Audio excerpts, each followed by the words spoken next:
Hello 6th class. तो आज हम हिंदी फर्स्ट में पार्ट 12 देख रहे हैं जिसका नाम है प्रकाश। मतलब ये पाठ हमें बताएगा कि कैसे हम अपनी बुद्धिमत्ता से कोई भी परेशानी का हल निकाल सकते हैं। बस आपको हर परिस्थिति में अपनी बुद्धि को काम में लेना है, ठीक है।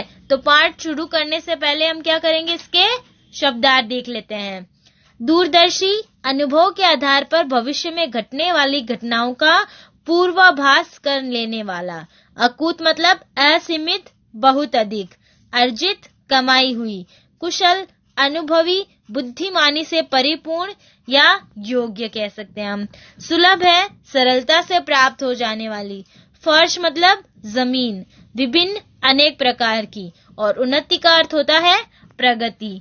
तो चलिए अब हम पाठ पढ़ना शुरू करते हैं। अमरावती नगर में एक व्यापारी रहता था। वह बड़ा अनुभवी और दूरदर्शी था। ऐसी पार की नजर कि कभी धोखा न खाए। नगर में उसका बड़ा सम्मान था। एक मामूली आदमी से वह नगर सेठ बन गया था। बिना कोई हेरा फेरी किए सीधे रास्ते पर चलकर वह अकूत दौलत का स्वामी बन बैठा था। समय के साथ उसका धन वैभव बढ़ता ही गया। समय बीतता रहा और वृद्धावस्था आ पहुंची। सो अच्छा स्वास्थ्य से भी बीते समय की बात हो गई। अब वह अस्वस्थ और उदास रहने लगा। उसे लगने लगा कि उसकी मृत्यु अब निकट ही है। उसे अपने धन दौलत की भी चिंता थी। इतने कठिन संघर्ष और परिश्रम से अर्जित संपत्ति को वह किसी कुशल हाथों में सौंपना चाहता था। व्यापारी के 2 पुत्र थे। उसने निश्चय कर लिया था कि वह अपनी संपत्ति को दोनों पुत्रों में नहीं बांटेगा, अपितु जो उनमें से स्वयं को श्रेष्ठ सिद्ध कर देगा उसे ही सारी संपत्ति का उत्तराधिकारी बना देगा। अब समस्या यह थी कि उनकी परीक्षा कैसे ली जाए कि दोनों में से कौन अधिक बुद्धिमान है। उसने दोनों पुत्रों को बुलाया और 1-1 रुपया दोनों को देते हुए बोला, यह लो और अलग अलग बाजार जाओ। इस 1-1 रुपये से कोई ऐसी चीज खरीद कर लाओ जो इस घर को भर दे। ध्यान रहे, तुम्हें 1 रुपये से अधिक खर्च नहीं करना है। दोनों पुत्रों ने उसकी ओर ऐसे देखा मानो वह पागल हो गए हों। उन्होंने अपने मन में सोचा, हम 1 रुपये में ऐसी क्या सुलभ वस्तु ला सकते हैं जो घर को भर दे। वे रुपया लेना नहीं चाहते थे, परंतु व्यापारी ने उनसे अपने आदेशानुसार कार्य करने के लिए जोर दिया। उसने कहा, तुम जाओ और इस काम में अधिक समय मत लगाना। मुझे आशा है कि तुम उचित समय में ही यह कार्य करके वापस आ जाओगे। तो व्यापारी को अपनी संपत्ति सही हाथों में देनी थी। तो उसने, उसके 2 बेटे थे, उसने ये नहीं किया कि वो आधी आधी दोनों को दे दे। उसने सोचा जो इसको पाने का अधिकारी होगा उसी को उत्तराधिकारी बनाएगा। मतलब जो अपनी बुद्धि का अच्छे से प्रयोग कर सकता है उसी को वो अपनी संपत्ति सौंपेगा। मतलब सही हाथों में वो अपनी संपत्ति देना चाहता था। तो उसने अपने बच्चों की परीक्षा ली, दोनों पुत्रों की 1-1 रुपया दिया और बोला 1-1 रुपया खर्च करके तुम्हें घर भरना है, ठीक है। तो वो बेटे जो थे वो सोच रहे थे कि पागल हो गए हैं ये तो, लेकिन उसका आदेश था इसलिए उन्हें ये तो करना ही था। दोनों भाइयों ने 1-1 रुपया लिया और चल दिए। पहला युवक बाजार में इधर उधर फिरता रहा, परंतु उसे कुछ भी ऐसा न मिला जिससे उसके उद्देश्य की पूर्ति हो सके।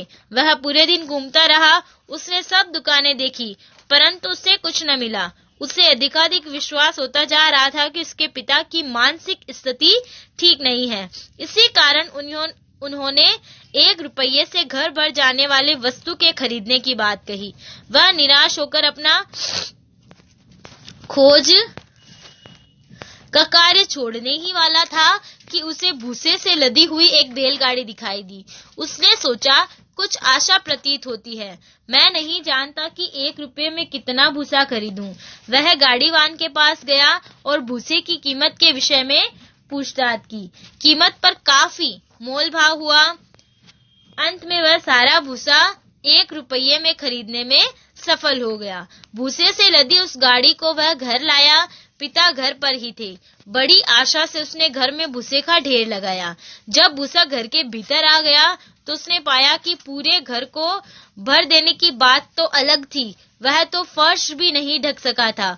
उसके पिता सब कुछ देखते रहे। जब दूसरा पुत्र रुपया लेकर बाहर निकला तो वह सीधा बाजार नहीं गया।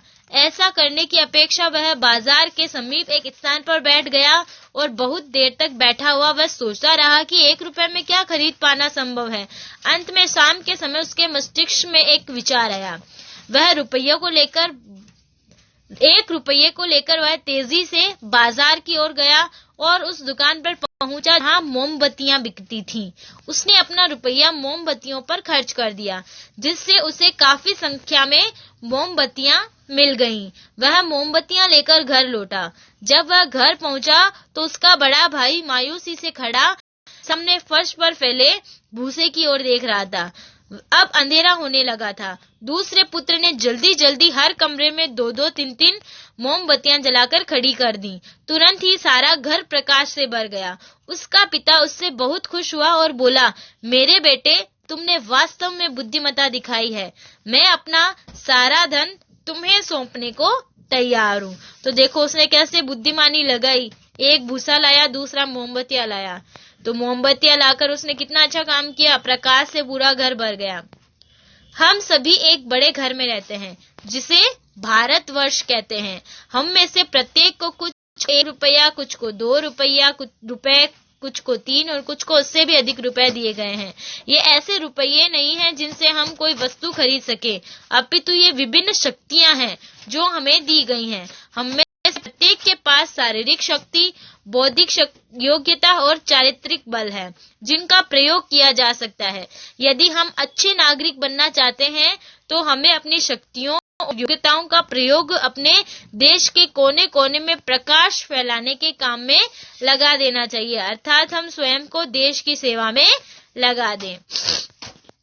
कोई भी देश तब तक उन्नति नहीं कर सकता जब तक कि उसके नागरिक अच्छे न हों। यदि हम अपने देश से प्रेम करते हैं, उसकी सेवा करना चाहते हैं, तो हमें चाहिए कि हम अच्छे नागरिक बनने का प्रयास करें। जब तक हम विद्यालय में हैं, तब तक हमें स्वयं को अच्छी नागरिकता हेतु शिक्षा ग्रहण करना चाहिए और अच्छे नागरिक के गुण विकसित करने चाहिए। ऐसा करने पर जब हम विद्यालय और घर से बाहर निकलकर अपने देश के विभिन्न भागों में जाएंगे तो उसे अच्छी नागरिकता के प्रकाश से भरने में समर्थ होंगे।